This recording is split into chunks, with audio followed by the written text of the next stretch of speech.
Hiki kilichopo mbele yenu ni kimtamoshi kwa lugha ya Kiswahili, au kwa lugha ya kitaalamu tunaita kitchen extractor, hood au chimney. Chimney hii ni ya sentimita 90 na ni ya kampuni ya Homebase. Naomba nianze kuzungumzia design. Tuko na slim design zaidi kwa ajili ya kuweka kwenye kitchen cabinet. Pia chimney hii inakuja na LED lights mbili ambayo itakusababisha upate mwanga vizuri jikoni na uone vizuri zaidi. Pia chimney hii ina button ambazo ni za kisasa kabisa, ambazo ni kama una touch. Kwa hiyo wewe mtu mzima utaweza kutumia, hata mtoto mdogo pia ukimwelekeza anaweza kutumia. Pia chimney hii ina mota ambayo ina charcoal filter mbili ndani.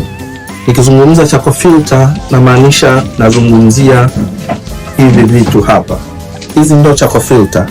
Charcoal filter hizi unaweza kuzifanyia usafi kutokana na matumizi yako. Kama utakuwa unatumia zaidi, unaweza kufanyia usafi kila baada ya mwezi mmoja au miezi miwili. Pia charcoal filter hizi kuchoka kwake zinaweza kutoka baada ya miaka 3 au miwili. Kwa hiyo unaweza ukabadilisha.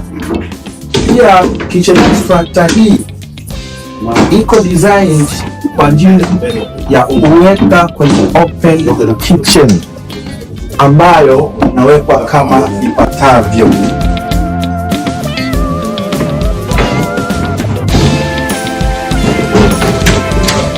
Power yake kwenye mota ni 750, kwa maana kwamba hata hii mbao iliyoko mbele yako inaweza kuvutwa kwa ustadi mkubwa zaidi.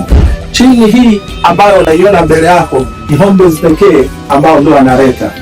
Ukikutana na chimney extractor au hood za kampuni nyingine, hazitokuwa na uwezo wa kuvuta au suction power yake sio kubwa kama hii ya Homebase. Zingine unasikia ni upepo tu, uwezo kukuta zinavuta kama hii inavyovuta ya Homebase. Tunapozungumzia Homebase Life and Technology tunamaanisha wateja wetu.